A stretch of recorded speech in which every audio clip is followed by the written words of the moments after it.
Kita bersyukur kali ini Zoom untuk tema ini yang daftar sudah hampir kira-kira 600 orang ya. Sebagian sudah masuk, sebagian mungkin terlambat-terlambat ya. Ada yang mungkin daftar, tetapi yang nonton mungkin satu keluarga ya. Nah, saudara sekalian, kita akan membahas tentang hermeneutics dan homiletics. Sebelum seseorang itu berkhotbah, dia harus mempersiapkan. Apa yang dia persiapkan itu berarti ada materi yang dia harus gali. Waktu dia mau gali materi itu, maka yang sangat penting adalah dia pakai pendekatan apa di dalam menggali. Kita kalau membaca koran, kita tidak usah persiapkan hati, karena itu cuma teks yang kita baca.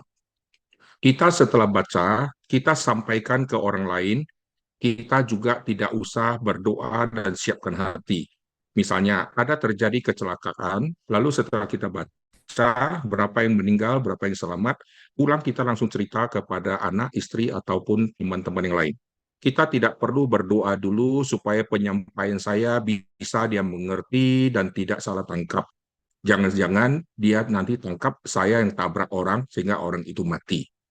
Banyak hal yang kita dengar, kita baca, langsung kita bisa sampaikan, dan bahkan waktu kita baca, kita tidak perlu berdoa dulu. Tetapi waktu kita membaca firman Tuhan, kita tidak boleh memakai sikap hati yang seperti itu. Kenapa? Karena kita bicara firman Tuhan, kita baca firman Tuhan, bukan tulisan manusia yang ada food dijual di pasaran. Tetapi kita melihat ini adalah buku yang Tuhan karuniakan. Oleh sebab itu, pendekatan kita membaca Alkitab pasti berbeda dengan kita membaca koran, membaca komik, lalu membaca buku-buku histori yang lain. Nah, sekarang kita akan melihat kenapa kita perlu belajar menafsir Alkitab. Karena semua orang mempunyai cara menafsir yang berbeda-beda. Semua kita dilahirkan sudah mempunyai bentuk satu di kanan, satu di kiri. Suruh kita pilih. Saat kita pilih, kita langsung menafsir. Kalau saya makan yang kanan, saya tidak suka. Saya makan yang kiri, saya suka. Yang kiri lebih manis, yang kanan tidak manis. Setelah saya menafsir, baru saya melakukan untuk mengambil. Jadi hal seperti itu kita alami sejak kita dilahirkan. Kita pilih kampus. Saya analisa kampus dulu, saya pelajari dia ngajar apa dulu. Setelah itu saya ambil keputusan mendaftarkan diri, bayar, lalu duduk hadir untuk dapatkan gelar di kampus itu. Waktu saya membaca kitab suci dan mau membicarakan kitab suci, saya harus mempelajari kitab suci dulu. Waktu saya mempelajari kitab suci, ini yang sangat penting. Karena background saya akan mempengaruhi saya di dalam membaca. Jikalau saya dari kecil sudah diajari, kitab suci tidak sulit, maka saya tidak perlu siapkan hati. Tapi kalau dari kecil saya sudah diberi pengertian, kitab suci tidak seperti yang saya pikirkan, karena ini firman Tuhan yang bersifat organik. Firman yang dikhotbahkan 1000 tahun yang lalu, beribu-ribu tahun yang lalu, hari ini dikhotbahkan, orang masih bisa dapat berkat. Koran yang saya sudah baca sebulan, saya tidak mungkin baca lagi 5-6 kali, lalu dilingkari, dikasih keterangan, kata ini muncul berapa kali, kata ini sudah pernah muncul di koran 3 hari yang lalu. Saya tidak perlu menandai koran yang saya baca. Tetapi kitab suci lain, saya hari ini menggarisbawahi satu kosakata. 5 tahun kemudian waktu saya baca, saya tertarik kosakata yang berikutnya yang saya garis bawah lagi. Lalu waktu saya dengar orang khotbah, orang lain menekankan kosakata yang lain lagi. Dan di situ saya mendapat menjadi limpah. Dan firman Tuhan yang dikhotbahkan dari zaman ke zaman tidak perlu ada semacam revisi karena orang sudah bosan, maka perlu diganti teksnya. Teksnya tetap sama, tetapi ada fresh di dalam menyampaikan. Maka pendekatan kita kepada Alkitab ini menentukan nanti kita akan mempersiapkan hati seperti apa. Saya mendekati Alkitab dengan hati yang saya gentar, maka saya nanti akan mempersiapkan dengan lebih baik. Saya tahu ini firman Tuhan, maka saya perlu petunjuk dari Tuhan. Maka waktu saya mendekati firman Tuhan, saya harus rendahkan diri, buang semua ideologi saya, semua iming-iming saya yang mau memperalat Alkitab, mau mencari ayat yang enak, itu saya harus buang semua. Supaya nanti waktu saya menemukan ayat-ayat yang sekarang tidak saya sukai, saya akan ditegur oleh Tuhan melalui ayat yang saya terima. Lalu, apakah ayat ini menegur atau tidak menegur? Ini juga nanti masuk ke penafsiran.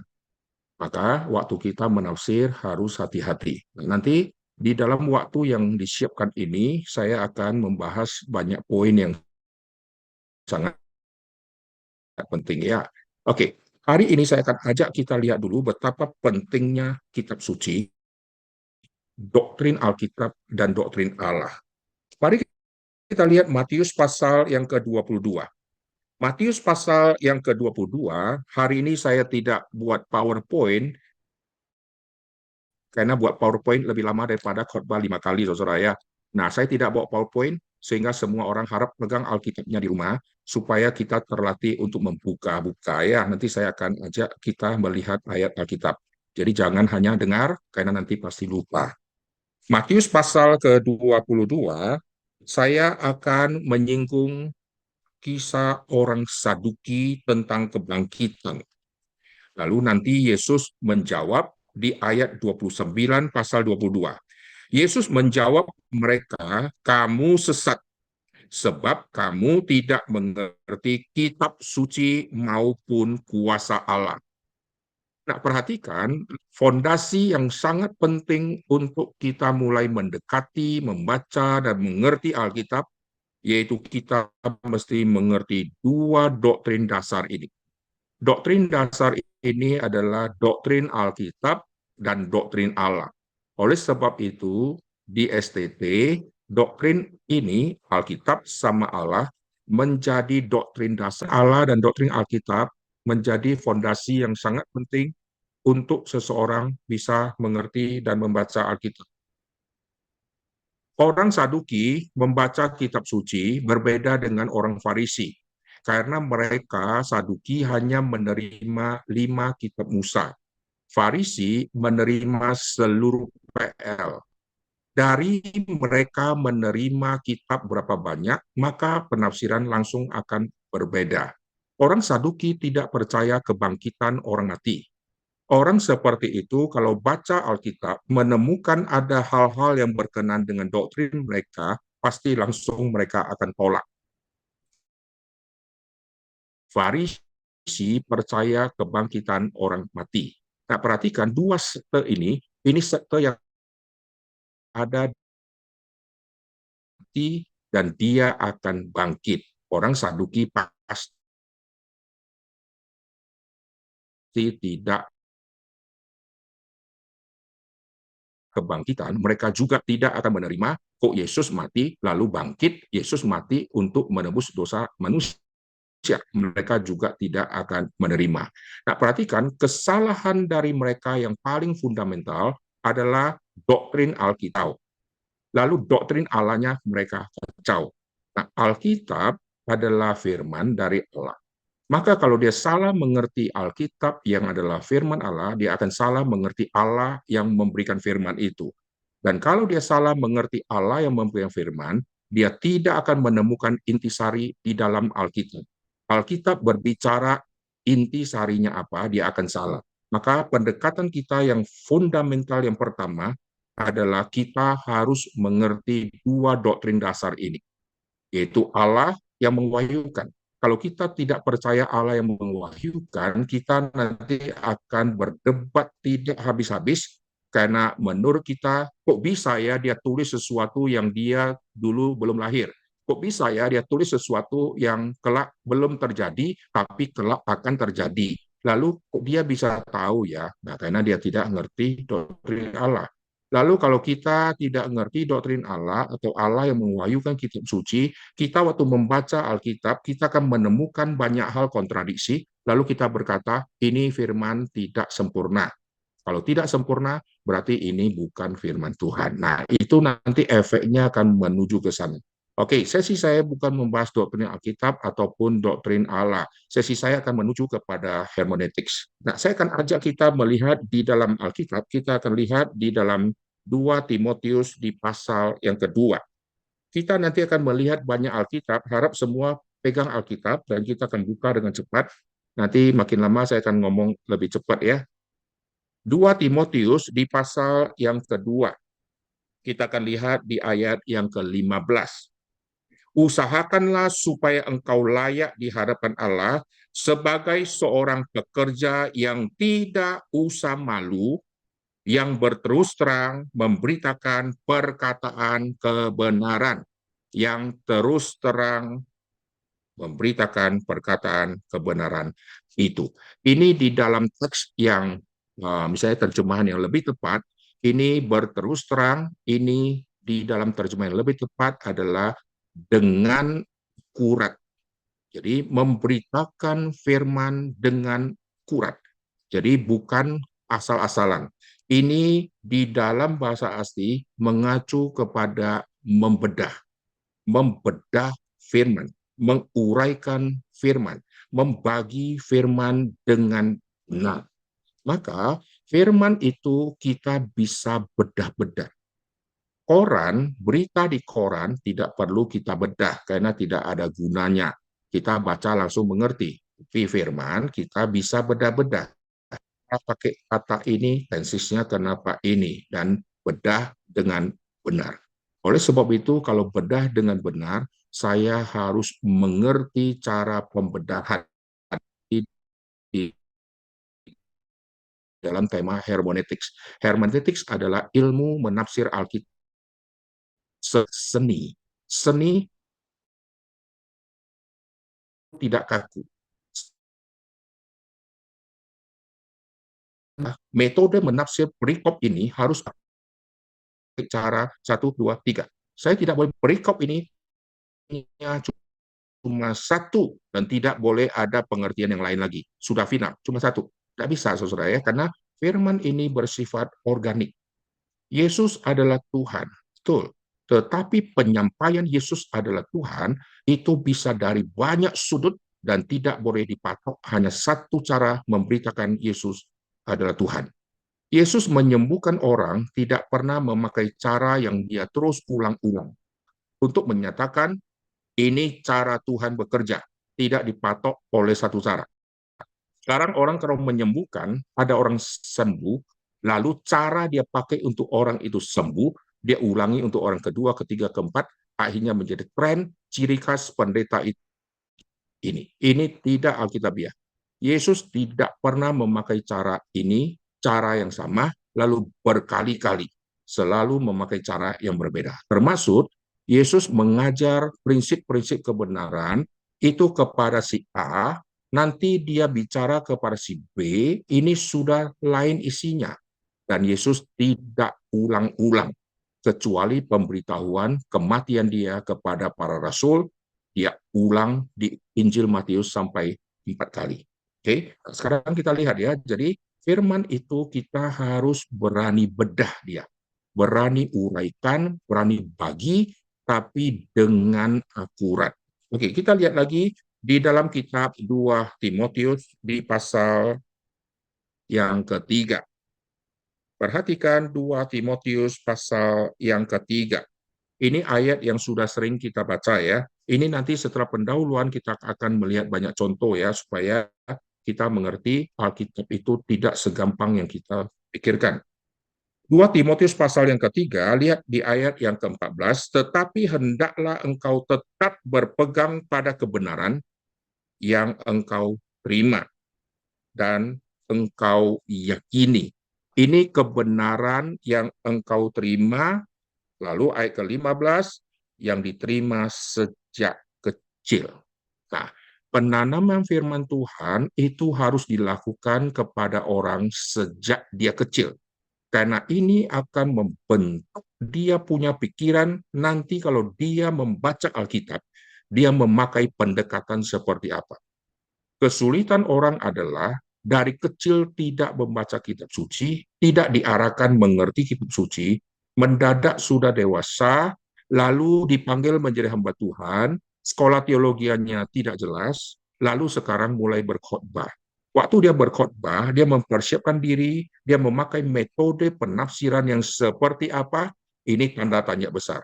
Sehingga nanti waktu dia khotbah, setelah 50 kali dia khotbah, dia sudah kehabisan bahan, dan semua ayat khotbah kesimpulannya rata-rata sama.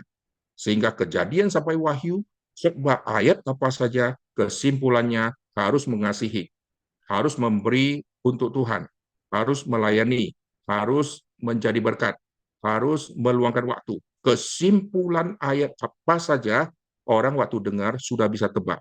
Nanti intinya pasti lari ke situ. Padahal kitab suci kalau intinya hanya itu, tidak usah Kejadian sampai Wahyu. Cukup beberapa kitab sudah selesai. Oke, jadi ada yang ditulis di sini, kau berpegang. Jadi ada unsur kebenaran itu bisa kita pegang, kita terima, kita yakini, lalu kita ajarkan. Karena nanti ini bermanfaat untuk mengajar. Oke, nah kitab suci ini pendekatannya kita harus datang dengan sikap saya datang untuk menghadapi firman yang akan mengkoreksi saya, mengajar saya, barulah saya akan mengajar orang yang lain. Oke ya, nah, itu kira-kira tema yang pendahuluan penting untuk hermeneutik. Sekarang saya akan ajak kita melihat kitab Esra. Perhatikan di dalam kitab Esra. Esra adalah orang yang disebut sebagai ahli kitab. Ahli kitab kelemahannya adalah tidak bisa menyampaikan kitab. Profesor-profesor teologi yang hebat-hebat, mereka sangat ahli kitab, tapi kesulitan mereka adalah seringkali tidak bisa menyampaikan dengan baik. Mereka tulis buku sangat baik, tapi tidak bisa menyampaikan. Nah, Esra ini berbeda. Esra adalah imam. Esra adalah ahli kitab. Dan nanti Esra adalah orang pertama yang dicatat di dalam Alkitab waktu dia membacakan Taurat, dia memperhatikan dia punya posisi berdiri dan dia khotbah dengan memberikan penjelasan. Ini menarik ya. Saya ajak kita lihat dulu di dalam Esra pasal yang ke-7. Ini Esra orang Esra pasal ke-7 ayat ke-6. Esra ini berangkat pulang dari Babel. Ia adalah seorang yang ahli kitab, mahir dalam Taurat Musa yang diberikan Tuhan. Jadi Esra mempunyai spesialis ahli 5 Taurat Musa. Teolog-teolog tidak semua mengerti secara ahli PL, Kejadian sampai Maliaki, atau Matius sampai Wahyu. Mereka mengerti secara garis besar, tapi nanti ada teolog-teolog tertentu yang ahli kitab tertentu. Seperti kalau dokter, ada dokter spesialis gigi. Dia tahu anatomi, tapi dia ahlinya di gigi. Ahli gigi pun ada yang spesialis gigi geraham. Jadi dia lebih fokus ke geraham.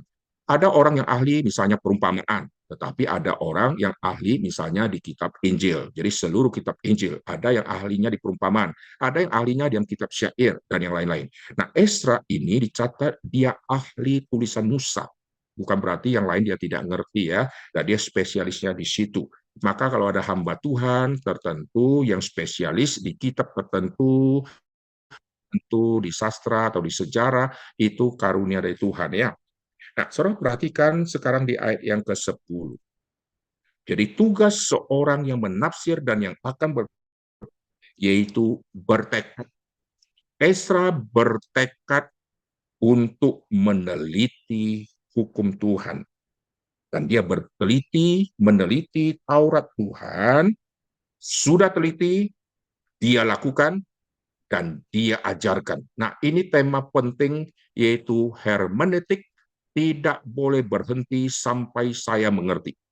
Hermeneutik harus berakhir sampai saya sampaikan. Dan sebelum saya sampaikan, saya lakukan. Nah ini Esra bertekad meneliti. Berarti ada siapkan waktu, siapkan energi, kalau konteks sekarang siapkan uang, biaya, beli buku, beli fasilitas. Saya pakai waktu untuk meneliti, menggali, lalu setelah menerima, mendapat, saya melakukan. Setelah melakukan, aduh saya dapat berkat ya, firman Tuhan sekarang merubah saya. Tidak, saya harus mengajar. Jadi, semua orang Kristen sudah ngerti firman. Kelemahannya adalah belum melakukan. Kalau yang sudah melakukan, kelemahan berikutnya belum mengajar. Maka guru sekolah minggu selalu kurang guru. Pembina, remaja, pemuda selalu kurang. Yang menyampaikan firman Tuhan di komisi wanita selalu kurang. Yang sharing, yang menyampaikan firman di kedukaan, misalnya ada orang berduka di gunung, lalu pendeta-pendeta semua tidak bisa, lalu kirim majelis atau penatua pergi ke gunung khotbah, oh jangan saya tidak bisa. Padahal sudah ngerti firman, sudah ikut PA, tapi kelemahannya kurang mengajarkan atau kurang dikhotbahkan. Oke, nah saudara perhatikan kita akan lanjut lihat di pasal 8 kitab Nehemia. Nehemia di pasal yang ke-8. Oke, Nehemia pasal ke-8 kita lihat dari ayat yang kedua. Esra ahli kitab. Dia membawa kitab Taurat, yaitu kitab hukum yang diberikan Tuhan. Lalu dia bawanya ke hadapan jemaat. Jadi pengkhotbah membawa Alkitab.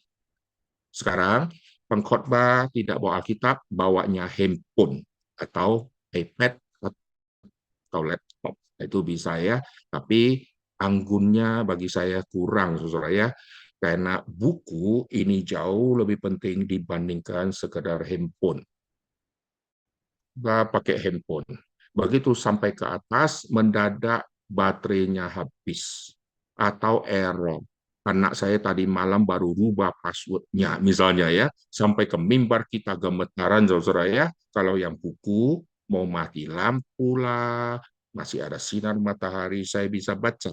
Lalu gangguan kabel lah, gangguan mic, saya masih bisa baca. Jadi Alkitab yang buku, yang manual, yang sederhana, ini sangat-sangat penting. Oke, nah sekarang kita lihat di Nehemia pasal yang ke-8 tadi, dia bawa di hadapan jemaat. Lalu nanti mereka akan mendengar dan mengerti. Jadi mereka yang dengar akan mengerti. Maka yang penting ini adalah bagaimana saya menyampaikan firman, perjanjian lama Taurat Musa yang begitu sulit, sekarang orang yang dengar mengerti. Kalau dengar, semua punya kuping pasti bisa dengar. Anak kecil bisa dengar. Masalahnya ngerti atau tidak. Maka pergumulan hamba Tuhan adalah bagaimana mendaratkan firman yang rumit dimengerti oleh pendengar. Ada yang wanita, ada yang umur masih muda, ada yang sudah tua, ada orang laki-laki, ada pekerja, ada bisnismen. Semua orang itu yang mendengar, mereka mengerti. Ini yang sulit ya. Lalu lihat ayat keempat, dia bacakan beberapa bagian daripada kitab di halaman depan pintu gerbang air. Oke, dengan penuh perhatian seluruh umat mendengarkan perkataan atau pembacaan kitab Taurat. Berarti suara si pengkhotbah, si pembicara harus jelas. Supaya suara bisa didengar oleh orang di ujung, maka hamba Tuhan harus berteriak berapa keras dia harus bisa memproyeksikan suaranya tiba di belakang atau tidak. Tidak bisa kita berkata, saya memang dilahirkan, suara saya kecil. Yang tidak bisa dengar, harap maju ke depan. Karena maklum, suara saya kecil. Tidak bisa. Dia harus pikul salib, harus teriak. Tetapi kalau dia bicara kepada 5 orang, tidak usah teriak-teriak. Sampai 5 orang pulang langsung korek kuping, saudara ya. Karena kupingnya langsung dengung-dengung. Nah, di sini dia akan membacakan. Perhatikan ayat kelima, dia memperhatikan dia punya postur. Esra, ahli kitab, berdiri di atas mimbar kayu. Saya sudah mempersiapkan firman, saya sudah ahli, misalnya saya sudah mendalami, saya sudah kuasai satu perikop yang saya mau khotbahkan. Tapi waktu saya khotbah, saya ketutup sama tembok. saya ketutup sama meja. Suara saya tidak bisa didengar sampai ke ujung. Percuma saya sudah siapkan semua, tapi tidak didengar dengan baik.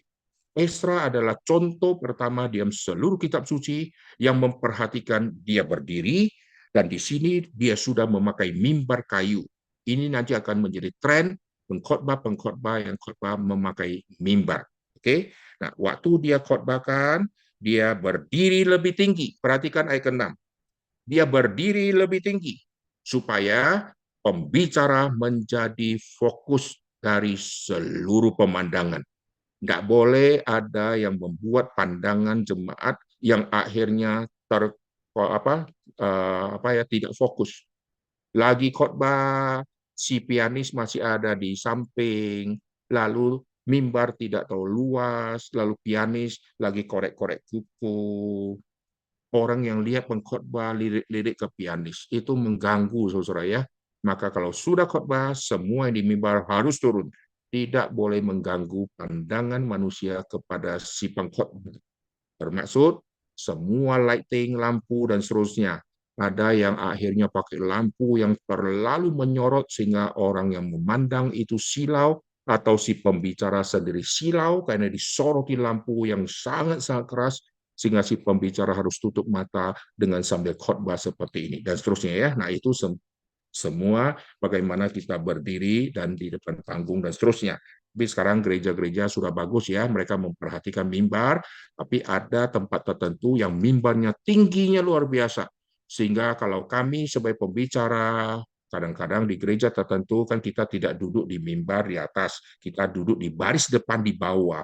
Di bawah kita penderitaan kayak lihat langit saudara gini, karena mimbarnya tinggi. Setelah setengah jam belum dipanggil khotbah. Setelah khotbah ini pegelnya luar biasa karena desainnya sampai begini, saudara ya. Lalu ada yang speaker, ruangan kecil, speakernya gedenya minta ampun sehingga kuping kita budek semua ya. Lihat Esra 8 ayat ke-6, dia berdiri lebih tinggi. Oke, waktu dia baca semua umat berdiri. Nah, ini artinya bukan berarti setiap kali nanti kita baca firman, lagi khotbah-khotbah, kita membaca kitab Kejadian, semua berdiri. Lalu duduk lagi, khotbah lagi. Demikian dicatat dia Matius berdiri lagi. Tidak, saudara ya. Intinya di sini, pendengar mempunyai hati yang sudah disiapkan menghargai firman. Hamba Tuhan meneliti, hamba Tuhan menghargai firman, jemaat menghargai firman, sehingga percaya hari itu saya akan dapat berkat, dan Tuhan akan memakai pembicara, dan pembicara ini akan menjadi fokus pandangan saya, dan saya udah dengar harus mengerti. Lalu perhatikan, kita loncat ya, di ayat ke-8, ada orang-orang lain yang akan mengajar, ayat ke-9, bagian-bagian daripada kitab itu, yakni Taurat Allah, ini tema yang sulit, kitab Taurat, kitab yang kadang-kadang dibaca gampang, kadang dibaca sulit sekali, ini dibacakan dengan jelas. Berarti kita punya pronunciation mesti clear. Kadang-kadang ada orang ngomong gini, ya saudara-saudara kita bersyukur Pak Tuhan hari ini saya sudah datang ke tempat ini dan saya senang sekali bertemu sama anak-anak. Kadang-kadang bingung lu ngomong apa kayak kumur-kumur. Jadi kosakata harus jelas, maka mesti belajar cara bicara. Itu nanti dia tema homiletik. Dengan jelas, bicara dengan jelas, lalu diberi penjelasan, kasih keterangan.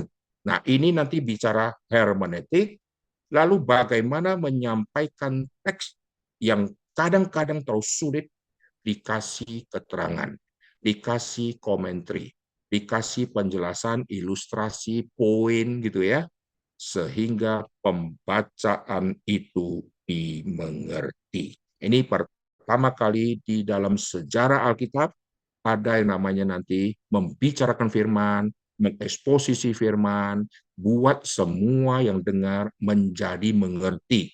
Maka hamba Tuhan boleh kasih penjelasan, kasih keterangan. Sekarang orang-orang datang ke gereja, hamba Tuhan sudah baca firman, hamba Tuhan kasih keterangan. Antara firman sama keterangan tidak matching, saudara. Ayatnya diambil apa, keterangannya dia bicara apa. Ayatnya diambil apa, lalu dia bicara mimpi dia tadi malam. Untuk bisa bicara mimpi tadi malam, maka dia harus cari ayat yang ada hubungan dengan mimpi. Dan intinya bukan mau bicara ayat tentang mimpi, dia ambil mimpi itu untuk nanti dia bisa sharing tentang mimpinya dia. Dia memperalat Alkitab untuk dia bisa cerita tentang mimpi, rekaan-rekaan yang tidak jelas ajaran dari mana itu. Ini bahaya luar biasa ya. Yang Esra ini lain, dia membacakan, dia memberi keterangan. Dan ingat, yang dengar adalah orang-orang Yahudi. Orang-orang Yahudi sudah mengerti Taurat tanda petik. Kau kasih keterangan yang membingungkan jemaat, jemaat akan mengerti karena mereka sudah dididik untuk mengerti Taurat. Maka khotbah kepada orang yang sudah mengerti Alkitab masih kasih keterangan. Ini menarik ya. Berarti firman Tuhan tidak segampang yang kita pikirkan. Kalau dia sudah tahu Alkitab sejak dia masa kecil, sekarang dia sudah berumur 70, maka tidak usah kasih keterangan. Langsung kasih tahu ayat artinya begini. Tidak bisa. Karena firman Tuhan sering melampaui pikiran dari kita. Ada orang yang kita kira sudah ngerti, padahal nggak ngerti. Ingat, Nikodemus pemimpin agama Yahudi. Yesus bicara kau dilahirkan kembali, dia tidak ngerti. Dan orang yang sudah pemimpin masih tidak ngerti tema kelahiran kembali. Dan akhirnya Yesus memberikan penjelasan kepada orang ini, dan akhirnya Nikodemus menjadi orang yang percaya. Oke, sekarang kita akan kembali ya. Tadi kita sudah lihat contoh Esra, lalu sekarang kita akan lihat di PP, yaitu contoh sida-sida Ethiopia. Mari kita lihat dalam Kisah Rasul, perhatikan di pasal yang ke-8. Semua harap bawa Alkitabnya, pegang Alkitabnya, kita lihat sama-sama ya. Layarnya bisa dikasih full nggak? Saya full. Muncul, sudah full ya? Sudah ya? Oke, thank you ya. Karena saya punya handphone sama di laptop lain dia.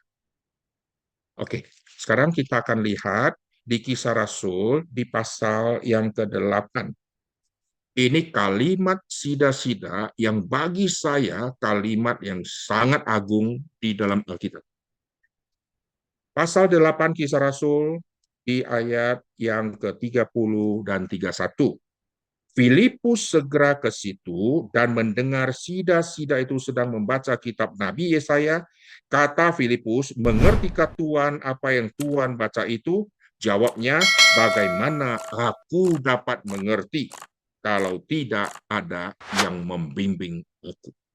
Wah, ini kalimat yang saya sangat kagum. Kalimat ini relevan dengan kita yang mahasiswa teologi, kita yang orang yang sudah lama melayani, penatua, pendeta senior, emeritus, dosen teologi, profesor, STH, MDivK, atau MTHK, atau seorang yang doktor teologi, kalimat ini masih berlaku. Karena apa? Karena firman Tuhan melampaui semua gelar akademik. Mengertikah apa yang engkau baca? Saya kalau profesor ahli kitab Matius, saya bukan ahli kitab pengkhotbah. Maka waktu orang mempelajari kitab pengkhotbah secara mendalam, orang itu saya muridnya dia. Sekarang akhirnya belajar kitab pengkhotbah, saya menjadi pakar kitab pengkhotbah. Tapi saya tidak pakar kitab Amsal. Ada profesor kitab Amsal. Saya kalau sama dia, saya harus berkata kalimat ini. Bagaimana aku bisa mengerti kitab Amsal kalau Bapak Profesor tidak ajarin saya? Ini artinya setiap saat membuka diri untuk mengerti bagian kitab suci yang kita rasa saya belum tahu. Tahu? Yang saya sudah rasa saya sudah tahu. Saya menguasai kitab Matius. Jangan kira saya menguasai, yang lain tidak menguasai. Ada yang menguasai yang levelnya mungkin lebih dalam. Dia lebih setia. Maka saya perlu belajar dari apa yang Tuhan kasih ke dia, sehingga saya bisa menambah apa yang kurang di dalam pengertian saya. Jadi meskipun saya sudah ahli di kitab A, atau satu perikop perumpamaan 10 kali, ada orang yang khotbahkan di hari Minggu, saya hari itu tidak khotbah, saya hari itu mendengar. Saya harus membuka hati Tuhan itu pengertian. Jadi di dalam khotbah itu ada pengertian yang saya dapatkan lagi. Puji Tuhan, hari itu saya belajar lagi kebenaran firman Tuhan, seperti orang yang belum mengerti bagian itu. Pada saya sudah khotbah 10 kali. Kenapa poin itu kok saya lolos ya? Kok mata saya tidak tercelik ya? Tapi orang itu kenapa roh Tuhan celikkan? Nah, Tuhan pakai orang itu yang Tuhan sudah celikkan untuk mencelikkan saya. Sehingga saya tidak boleh berkata, pengertian firmanku sudah final, usah dengar khotbah lagi. Banyak pendeta punya konsep ini. Kalau ada pembinaan, ini level vikaris, ini level penginjil. Saya sudah pendeta dan dosen teologi, bukan level saya. Sayang ya, nah, sida-sida ini sangat rendah hati. Dan sida-sida ini kalimatnya dicatat. Bagaimana aku bisa mengerti. Dan saya kagum sama sida-sida ini ya. Kok ada Alkitab di tangannya. Kita tidak eksposisi sida-sida ini ya. Kemungkinan dia pergi ke gereja, dia sudah membawa Alkitab. Ini hebat ya. Kalau dia tidak bawa Alkitab, sepanjang perjalanan pulang, bagaimana dia bisa buka kitab itu? Jadi, Alkitab bisa ada di tangannya. Nah, ini orang yang betul-betul mau menggali kitab suci, tapi tidak ada orang yang datang memberitakan. Karena Yahudi tidak bergaul sama orang Ethiopia seperti ini. Oke? Dan akhirnya Tuhan kirim Filipus. Filipus bukan pendeta. Filipus orang awam. Yakin. Berarti tidak bisa saya katakan, saya kan bukan pendeta, saya kan bukan mahasiswa teologi, saya kan hanya majelis. Majelis levelnya pasti di bawah pendeta. Tidak, saudara ya. Semua orang di bawah ini kita adalah murid kebenaran. Belum tentu kalau dia pendeta, dia pasti mempunyai pengertian lebih dari diaken. Tidak. Diaken juga belum tentu lebih rendah daripada majelis-majelis yang lain atau gembala sidang. Kalau diaken itu adalah orang yang cinta Tuhan dan murid kebenaran, dia akan Tuhan beri berkati, kasih pengertian melampaui banyak pendeta. Jadi Filipus, dia seorang pemberita kebenaran. Stefanus, dari cara dia berkhotbah dan memaparkan kitab suci, dia seperti seorang teolog. Bagaimana dia menjelaskan PL, itu tidak lihat catatan, saudara ya. Dia tidak berkata, kalian mau matikan saya sebentar, saya minta waktu 5 menit pulang ke rumah, bawa catatan untuk saya bicara Abraham, Isa, Yakub, saya takut kelupaan ceritanya bagaimana. Tidak ada itu. Begitu dia menghadapi kematian, seluruh pengertian Alkitab, dia bisa link dari Abraham sampai Salomo dengan tidak melihat. Dan orang ini seorang awam. Oke, sekarang kita kembali ya. Jadi Ethiopia, sida-sida dari Ethiopia. Kita lihat lagi di Kisah Rasul di pasal yang kedua. Kisah Rasul di pasal yang kedua, lihat jemaat mula-mula, mereka mempunyai kesan seperti ini ya. Di ayat ke-42, mereka bertekun dalam pengajaran rasul-rasul. Mereka adalah orang-orang Yahudi yang sudah mengerti Taurat, sekarang rendah hati, bertekun di dalam ajaran Rasul. Rasul ini siapa? Di dalamnya ada Petrus, seorang nelayan. Kalau saya orang Yahudi yang bertobat dari kalangan atas, kalangan ningrat, kalangan orang kaya, suruh saya bertekun di dalam ajaran Rasul, ajaran Petrus, yang seorang nelayan, yang kurang terpelajar, suruh saya rendahkan diri jadi muridnya, moh. Di dalam kebenaran tidak ada yang namanya status sosial yang menghambat saya. Saya orang kaya, saya orang berduit, saya intelektual, saya orang penting. Sekarang suruh saya belajar kepada nelayan. Kalau nelayan itu ada rasul, saya harus bertekun di dalam ajaran dia. Jadi semua jemaat harus mengerti poin ini. Seorang hamba Tuhan yang datang, saya seorang yang sudah senior di kampung halaman saya, dia datang praktek di kota saya, kamu anak kecil, saya tidak akan dengar kamu. Tidak, saudara. Kalau Tuhan memakai dia, Tuhan memberikan firman, saya harus dengan sikap hati mau bertekun. Kalau dia ajarin, saya harus belajar apa yang dia ajarkan. Nah, ini terjadi di jemaat mula-mula. Maka jemaat mula-mula Tuhan berkati luar biasa. Oke ya, ini kira-kira gambaran yang sangat penting. Nanti di Kisah Rasul ada jemaat Berea. Jemaat Berea setelah dengarkan firman Tuhan, mereka akan pulang, mereka akan menggali lagi, mereka akan meneliti apakah yang dikhotbahkan benar atau tidak. Ini bukan bicara dia meragukan khotbah, tapi dia mau mendalami lebih lagi. Sekarang sudah hampir tidak ada orang seperti jemaat di Berea. Sudah dengar, ya selesai. Hari ini saya dapat berkat luar biasa. Karena firman Tuhan sangat menguatkan saya. Pergumulan saya 15 tahun sekarang dijawab. Kalau dijawab, firman Tuhan bagus. Kalau pergumulan dia belum dijawab, kurang kena, kurang kena, kurang kena. Kalau kena, dia bilang bagusnya luar biasa. Ya itulah orang-orang kalau dengar firman Tuhan masih mempunyai egois.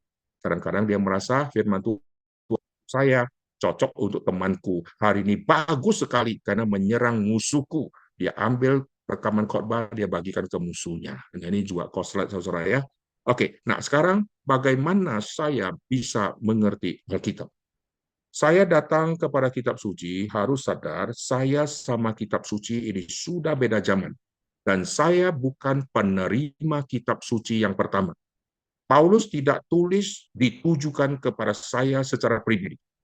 Lukas tulis ditujukan kepada Theophilus, tetapi bukan ditujukan secara pribadi dengan tulis nama saya. Oleh sebab itu, waktu saya datang kepada kitab suci, saya harus mengerti ada gap jarak, ada gap bahasa, ada gap konteks, ada gap budaya, ada gap saya banyak hal yang tidak mungkin bisa mengerti kalau tidak ada yang membimbing saya. Oke, lalu bagaimana saya bisa mengerti Alkitab? Ini tema yang sangat panjang kalau di kuliah, ini perlu 15 kali pertemuan. Maka saya langsung nanti akan kasih contoh ya. Nah, di dalam Alkitab kita bisa menemukan rahasia-rahasia yang sangat penting, yaitu ada bagian-bagian tertentu yang kita tidak usah terlalu pusing karena nanti dijelaskan artinya. Ada bagian yang kita tidak dijelaskan artinya, kita pusing kepala, saudara ya. Dari zaman dulu sampai hari ini menjadi misteri apa maksudnya. Tapi ada yang begitu kita baca, ternyata dikasih jawabannya. Jawabannya tidak di kitab itu, bisa di kitab yang lain, bisa juga di kitab yang sama. Oleh sebab itu, waktu kita membaca kitab suci, ada poin-poin tertentu kalau kita menemukan kalau dikasih jawabannya di kitab yang lain, berarti kita harus terima itulah pengertian yang diungkapkan. Kalau seperti itu, berarti saya membaca kitab suci dan mengerti kitab suci harus komprehensif. Kalau saya berkata saya hanya suka PL, tidak suka PB, tidak bisa.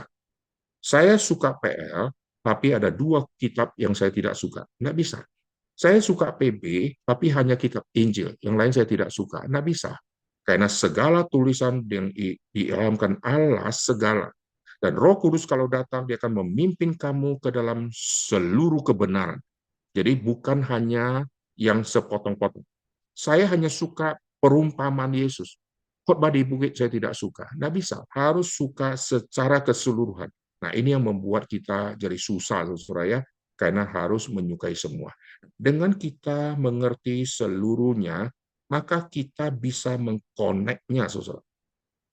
Saudara kalau lihat peta di satu kota, saudara lihat secara dari angkasa, saudara akan connect jalan ini menuju jalan yang ujung, bisa lewat berapa belokan. Saudara bisa connectkan dia. Saudara kalau tidak lihat peta secara dari angkasa, saudara akan merasa saya tahu jalannya. Saya akan belokkan pasti sampai. Ternyata waktu belok kanan, arahnya menuju ke makin jauh dan keluar kota. Lalu saya harus balik dan habis waktu dan habis uang, habis energi, habis bensin dan yang lain-lain.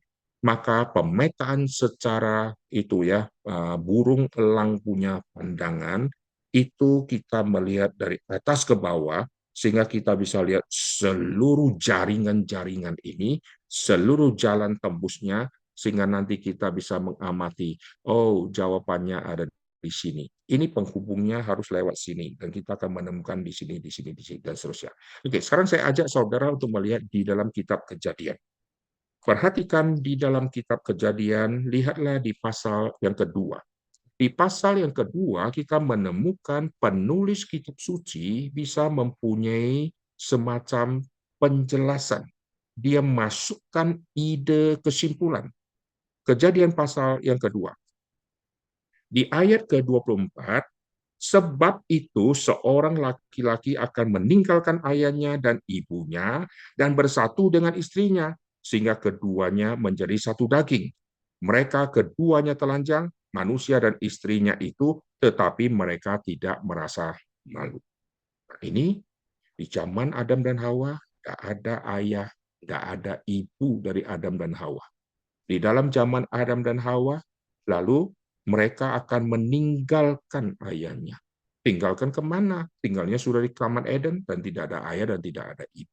Maka kalau kita tidak mengerti background dari semua ini, kita langsung membaca bagian itu, maka kita akan meragukan firman Adam sama karena Adam pasti sudah punya ayah dan ada ibu yang ditulis di sini. Berarti sudah ada manusia yang lain. Nah, ini adalah cara si penulis memberi kesimpulan. Dia memasukkan kesimpulan. Bolehkah penulis memasukkan kesimpulan? Jawabannya boleh, karena ini tidak bertentangan dengan prinsip seluruh firman Tuhan. Dia menganalisa, lalu dia memberikan kesimpulan. Saya ajak kita melihat contoh di dalam kitab Korintus.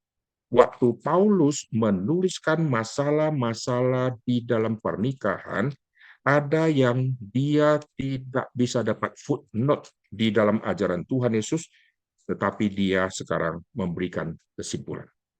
Perhatikan 1 Korintus di pasal yang ke-7.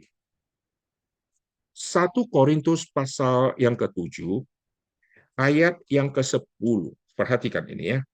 Kepada orang-orang yang telah kawin, aku tidak, bukan aku. Dia koreksi, saudara. Aku tidak, bukan aku. Tetapi Tuhan perintahkan supaya seorang istri tidak boleh menceraikan suaminya. Oke. Lalu dia berkata lagi di ayat ke-12. Kepada orang-orang lain, aku, bukan Tuhan. Kok boleh? Nah, ini bukan firman Tuhan nih ya. Wah, dia mengatakan ini orisinil punya dia. Saudara perhatikan, kalau ada seorang saudara beristrikan seorang yang tidak beriman, artinya begini, di dalam zaman Tuhan Yesus, masalah keluarga tidak sekompleks di zamannya Paulus. Sehingga Yesus mengajarkan tentang perceraian ini. Tetapi kasus bagaimana kalau si pasangan ini ada satu, ini belum percaya Tuhan Yesus. Lalu saya terima dia atau tidak ini? Nah, ini kasus muncul di dalam zaman Korintus. Dan Paulus memberikan nasihat. Paulus berkata, aku bukan Tuhan. Maksudnya, Yesus tidak pernah kasih jawaban untuk kasus ini. Karena zaman Yesus belum ada muncul kasus ini. Maka dia sekarang memberikan dia punya pendapat. Oke, sekarang perhatikan di ayat ke-25. Sekarang tentang para gadis. Untuk mereka aku tidak mendapat perintah dari Tuhan, tetapi aku memberikan pendapatku sebagai seorang yang dapat dipercaya karena rahmat yang diterimanya dari Allah. Jadi nanti di dalam pengkhotbah, di dalam diri pengkhotbah ada hal tertentu yang nanti dia bisa selesaikan karena cari ayatnya gampang. Ada contoh kasus pernah terjadi. Tapi nanti ada contoh kasus yang tidak ada di zaman dulu, bagaimana dia selesaikan. Maka hamba Tuhan bisa menggunakan seperti yang Paulus katakan, aku memberikan pendapatku sebagai orang yang dapat dipercaya. Maka hamba Tuhan waktu memberikan pendapatnya, dia tidak boleh bertentangan dengan seluruh prinsip kitab suci dan bagaimana penafsiran dia untuk kasus itu dan penyelesaiannya. Itu sangat-sangat penting. Kalau dia salah menafsirkan ayat Alkitab, dia akan pakai ayat itu untuk selesaikan kasus yang baru itu. Tetapi kalau dia benar, dia mengerti, maka dengarkanlah nasihat dia, meskipun tidak pernah ada contoh kasus di dalam Alkitab. Nah, ini contoh yang menarik ya. Paulus berkata, aku tidak dapat perintah dari Tuhan. Ini berarti tidak ada di dalam kitab suci, tidak ada footnote-nya, tapi aku memberi.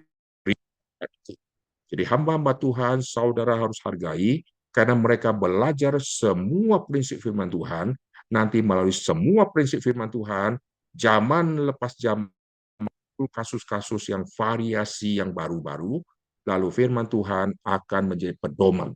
Bagaimana firman Tuhan menjadi pedoman? Maka itu pentingnya hamba Tuhan di dalam memberikan pendapatnya berdasarkan firman Tuhan.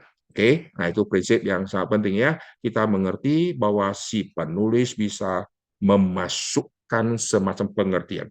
Saya kasih contoh lagi, kita lihat di Kejadian pasal yang ke-14. Waktu Musa menulis, ini dibaca oleh orang Yahudi di padang gurun. Dia di pasal ke-14, dia jelaskan begini, yaitu di ayat kedua. Ada raja negeri Bela yang di paling bawah ya, yakni negeri Zoar. Zoar ini belum muncul kata Zoar. Zoar ini nanti muncul di ceritanya si Lot. Zoar artinya kecil. Maka nanti dalam cerita Lot muncul kalimat, oleh sebab itu kota itu disebut Zoar karena kecil. Nah, lihat di pasal 14 kata Zoar sudah disebut. Karena orang Yahudi yang baca ini, mereka tahunya adalah kota ini namanya Zoar.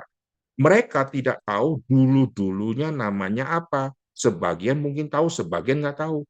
Maka penulis Tuhan pakai untuk kasih penjelasan, yakni negeri Zoar. Padahal di pasal ke-14, tema Zoar belum pernah muncul. Zoar baru muncul di pasal yang ke-19.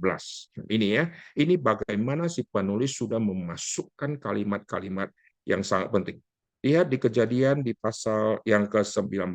Nanti saudara bisa membaca semua, nanti dia menuju ke Zoar. Ayat yang ke-30, pergilah Lot dari Zoar. Oke, saya tidak membahas detail ya, karena nanti waktu kita habis, saudara bisa lihat di pasal yang ke-19. Nah, penulis-penulis itu Tuhan pakai untuk mereka menjelaskan. Firman Tuhan dijelaskan supaya nanti si pendengar tidak ada interupsi karena mereka tidak mengerti. Maka lihat seluruh tulisan Musa kepada bangsa Israel itu, kalimat demi kalimat itu nanti setelah ditulis, itu dibacakan. Dan tidak ada orang Israel yang angkat tangan, interupsi. Maksudnya apa? Kok kami tidak paham? Jadi, begitu ditulis, bacakan, mereka mengerti. Karena masuk ke konteksnya mereka. Coba misalnya ya, Musa tulis, jangan merokok, tidak boleh merokok. Wah, langsung suku-suku interupsi. Maksud merokok itu apa? Tapi mereka tidak pernah interupsi, tanya. Berarti mereka sudah mengerti. Paling-paling nanti punya aplikasinya bagaimana. Kalau ada kasus begini, nanti bagaimana. Mereka tidak komplain, kami tidak mengerti konteks ini. Ini kami pertama kali dengar dalam sejarah. Maksudnya apa? Musa, Abraham, Nuh, dan seterusnya. Mereka ada di konteks waktu itu. Sehingga waktu Tuhan suruh Nuh buat batra, Nuh buat batra. Nuh tidak berkata, apa itu perahu? Jelaskan kepada saya, apa itu batra? Kasih definisi kepada saya. Ada contoh enggak yang bisa ngapung-ngapung? Saya masih blank, tidak ngerti. Berarti di zaman Nuh sudah ada kapal. Di zaman Nuh sudah ada model kapal yang besar. Cuma kapal yang sangat besar itu tidak ada. Tapi Nuh sudah punya bayangan. Tetapi tentang sunat bagaimana? Abraham, kau sunat. Abraham tidak tanya, Tuhan sunat itu potong kuping atau potong hidung atau potong bibir. Heran ya, dia bisa tepat potongnya. Lalu seluruh orang-orang di rumahnya itu disunat. Dan tidak ada yang tanya, apa artinya sunat? Kami pertama kali dengar diam sejarah. Tidak ada. Dan mereka semua, kuai-kuai semua disunat. Ismail juga kuai-kuai. Dan sunatnya tidak salah. Coba bayangkan kalau salah. Setelah sunat selesai, Tuhan bilang salah potong. Cilaka, saudara ya. Jadi mereka sudah mengerti. Itu pembaca awal, penerima pesan awal, mereka mengerti. Alkitab diberikan di dalam konteksnya mereka, sehingga mereka waktu terima, mereka nanti akan mengerti dan mereka akan dibimbing oleh Nabi untuk mendampingi mereka, untuk mengajar mereka. Dan untuk mendampingi mereka ada pengajar, itu nabi-nabi. Dan nabi-nabi Tuhan pakai yaitu Roh Kudus. Di dalam kitab Nehemia muncul kalimat begini, Tuhan mengirim rohnya untuk mengajari mereka sepanjang perjalanan di padang gurun. Jadi Roh Kudus memimpin bangsa Israel di padang gurun sebagai guru. Musa pemimpin, Musa mengajarkan Taurat. Tapi di baliknya Musa, Roh Kudus bekerja. Roh Kudus bekerja mengajar, memakai hambanya. Lalu Harun juga Tuhan pakai.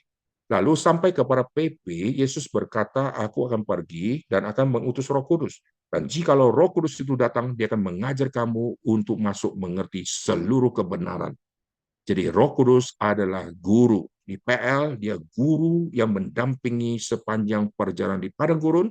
Malaikat Tuhan itu M besar. Itu adalah Kristus yang muncul di PL. Itu memimpin bangsa Israel. Itu memimpin seluruh perjalanan menghadapi mara bahaya. Dan dia adalah pahlawan perang. Lalu Roh Kudus mendampingi sebagai pengajar. Nah, ini penyertaan Allah sepanjang di Perjanjian Lama, mendampingi, mengajar dengan memberikan pemimpin yang dapat dipercaya, yaitu Musa. Tuhan memakai Musa, seorang intelektual yang luar biasa, untuk menjadi wakil Tuhan di dalam mengajar. Jadi Tuhan memakai kaum intelektual untuk melayani orang-orang al-bebal itu ya, yaitu yang tegar. Sekarang banyak kaum intelektual tidak mau jadi Kristen karena mereka menjadi free thinker. Sayang sekali ya, padahal di dalam pengetahuan mereka yang tinggi, mereka harus sadar ada Allah yang lebih tinggi. Hanya mereka tidak mau jadi Kristen karena mereka mau jadi Allah, karena tidak mau dipimpin oleh Allah. Oke, nah sekarang kita kembali ya. Jadi si penulis bisa memasukkan. Lalu kitab nanti menjelaskan kitab. Kita lihat sekali lagi di Kejadian pasal yang kedua. Lihat di Kejadian pasal kedua nanti diberi makna oleh Paulus. Kejadian pasal yang kedua, lihat di ayat ke-24. Sebab itu seorang laki-laki akan meninggalkan ayahnya dan ibunya dan bersatu dengan istrinya, sehingga mereka keduanya akan menjadi satu daging. Oke, ini bicara di kitab Kejadian. Nanti di zamannya Paulus, Paulus tafsirkan ini menjadi lebih limpah. Oleh sebab itu, waktu kita nanti masuk di penafsiran, kita waktu melihat semua mapping secara view dari global, kita bisa lihat kaitannya, kaitannya, kaitannya. Nah, sekarang kita lihat kitab Efesus. Perhatikan waktu Paulus mengkaitkan bagian tadi, dia memberikan penafsiran. Oke, kita lihat Efesus pasal yang kelima. Efesus pasal kelima, ayat ke-31. Oke, sebab itu laki-laki akan meninggalkan ayahnya dan ibunya dan bersatu dengan istrinya sehingga keduanya itu menjadi satu daging. Rahasia ini besar, tetapi yang aku maksudkan ialah hubungan Kristus dan jemaat. Jadi melalui kasus cerita yang singkat itu, Tuhan sudah memakai Musa untuk kasih konklusi, laki-laki akan meninggalkan ayahnya. Lalu sekarang maksudnya nanti dihubungkan dengan Kristus sama jemaat. Jadi Alkitab ini nanti akan bersifat theological. Ada unsur teologikalnya, ada unsur teologisnya yang kita harus temukan. Bagian ini digabungkan sama bagian ini, ada unsur teologis di dalamnya, ada unsur doktrinal di dalamnya. Kita kalau melihat cerita di Alkitab, misalnya ya, Kain membunuh Habel. Habel memberikan persembahan, lalu Kain memberikan persembahan. Waktu kita baca, kita mendapatkan satu jawaban karena kita menafsir. Padahal kalau kita mengerti secara tuntas, bagian itu sedang bicara apa, maka kita nanti khotbahnya menjadi lain, saudara ya. Mari kita lihat misalnya unsur teologis di dalam Kejadian pasal yang keempat. Oke ya, saya tadi sudah minta waktu, saya punya sesi lebih panjang ya, saudara, karena tema ini kalau kita cuma sebentar nanti setelah pulang saudara kira wah saya sudah bisa menafsir Alkitab, wah nanti jadi bidat-bidat baru saudara ya. Lihat Kejadian di pasal yang keempat. Perhatikan dari Kejadian pasal keempat ini kita menemukan banyak rahasia teologis ada di dalamnya. Apa yang disebut di sini, Adam dan Hawa, mereka yang sudah jatuh ke dalam dosa, mereka bisa mengajarkan ajaran yang benar. Dia bisa menurunkan iman yang benar, yaitu memberi persembahan kepada Tuhan. Jadi objek yang mereka nanti akan datang, yang sebetulnya subjek ya, mereka akan memberikan persembahan kepada siapa? Kepada Tuhan. Tuhan yang akan menerima persembahan. Ini Kain mendapatkan pengertian yang benar. Habel mendapatkan pengertian yang benar, yaitu sama-sama kasih ke Allah, Allah yang sama. Kain kepada Allah yang sama, lalu Habel kepada Allah yang sama. Ini bisa dapat iman dari mana? Pasti turun dari mama dan papanya. Maka saya pernah khotbah bagian ini, Adam dan Hawa setelah jatuh karena dosa, mereka diselamatkan oleh Tuhan. Kalau tidak, tidak mungkin. Saudara perhatikan waktu Kain dilahirkan. Dia sebut kalimat ini di pasal 4 ayat 1. Aku telah mendapat seorang anak laki-laki dengan pertolongan Tuhan. Dia tidak berkata, karena Adam jadi bidanku yang luar biasa. Saya setengah mati, dia yang bantu saya. Atas pertolongan yang dia berkata, dari Tuhan. Orang kalau belum selamat, tidak mungkin, saudara. Nanti Habel dibunuh, dia tidak marah-marah, waktu muncul set ini pengganti. Tuhan kasih pengganti. Luar biasa, saudara ya. Ini Adam dan Hawa diselamatkan. Saya sudah pernah bahas tema ini. Nah, saudara perhatikan, Kain dan Habel, cerita ini ada makna teologisnya, yaitu Kain adalah orang yang sudah diajarkan yang benar, maka dia bisa memberikan persembahan sama kepada Tuhan yang sama seperti yang Habel kasih. Tetapi hatinya jahat.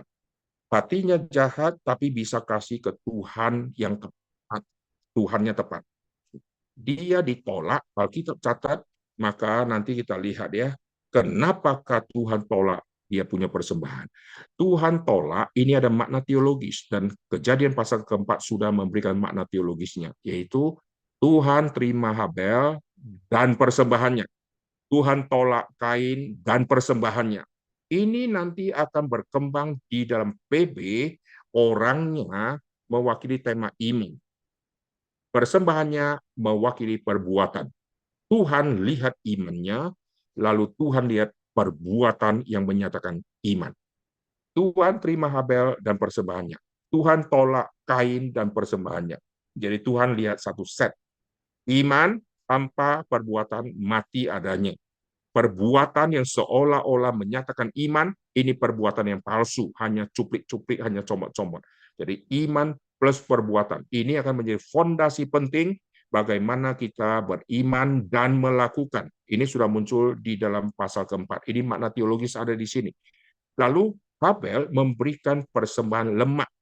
Ini memecahkan rekor di dalam sejarah. Karena Musa belum memberikan aturan, korban bakaran harus dipersembahkan dengan lemak, tapi Habel sudah menemukan prinsip ini. Maka lemak nanti menjadi hukum di dalam kitab Imamat, yaitu korban bakaran waktu dipersembahkan, lemaknya harus disertai, karena akan menimbulkan wangi-wangian bagi Tuhan. Dan Habel sudah menemukan ini. Oke, waktu kita mengerti kitab ini, teks ini, perikop ini, background-nya, lalu kita waktu memahami, waktu kita khotbah, pasti lain, saudara. Jikalau tidak, kita nanti khotbahnya menjadi agak aneh, saudara. Misalnya ya, kita khotbah, oh kenapa yang Habel diterima? Karena Habel kasihnya binatang, yang Kain kasihnya hasil bumi. Tidak, salah itu. Karena kitab Imamat ada korban binatang, ada korban sajian. Korban sajian bukan binatang. Ini pun Tuhan terima. Jadi masalahnya bukan di hasil bumi. Tuhan tidak suka yang hasil bumi. Tuhan suka cakbak. Bukan, saudara ya. Ini salah. Nanti dia akan salah menafsirkan bagian ini. Oke, saya tidak mengeksposisi Kain dan Habel secara detail, tetapi saya mau sampaikan di dalam cerita-cerita Alkitab nanti terkandung makna teologis yang sangat dalam yang nanti akan dijabarkan. Yang Kain Habel menjadi tema iman dan perbuatan. Lalu yang Adam dan Hawa setelah berdosa, mereka diusir ke timur. Ini menjadi doktrin nanti yang sangat penting. Adam dan Hawa berdosa diusir ke timur. Lalu dikasih kerub yang berjaga.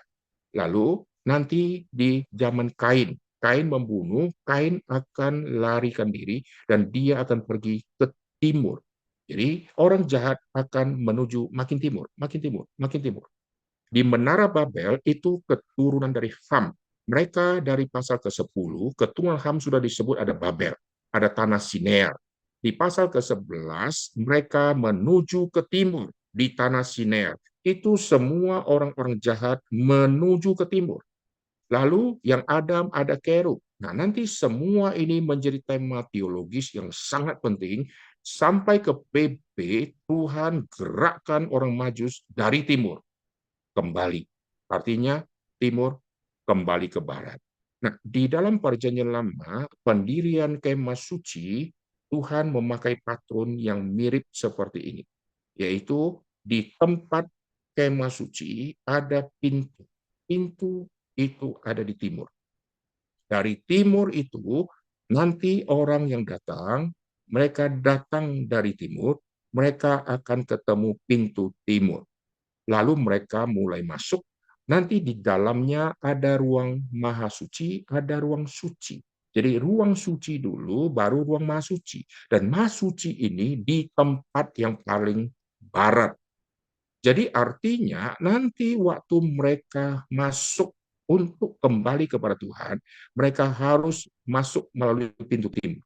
Lalu mereka akan menghadap Tuhan dan Tuhan ada di tembok atau di titik yang paling barat. Itu kayak tembok ratapan ya, itu ada tembok barat. Si tema suci itu ada maha suci di tempat yang paling barat. Dan untuk menuju ke sana harus lewatin tirai. Tirai itu ada gambar kerub. Nah, ini semua makna teologis yang muncul dari zaman Adam dan Hawa waktu diusir ada kerub. Dan nanti itu dipakai menjadi simbol kembalinya orang berdosa harus melalui kerub. Dan Tuhan tidak izinkan sembarangan orang bisa masuk, kecuali imam besar 1 tahun 1 kali di hari pendamaian.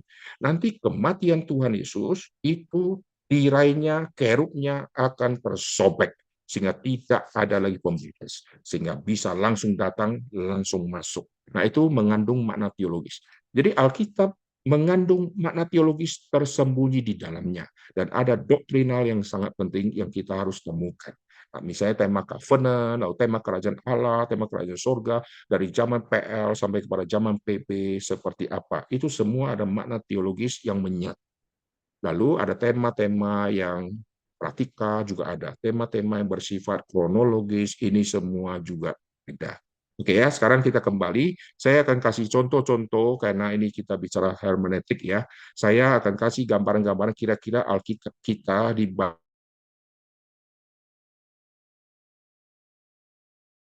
Oke. Nah, Alkitab kita ada kitab narasi, ada kitab sejarah, ada kitab syair, ada kitab misalnya Mazmur, lalu ada kitab-kitab yang seperti kitab Injil, kitab tulisan Paulus, dan yang lain-lain.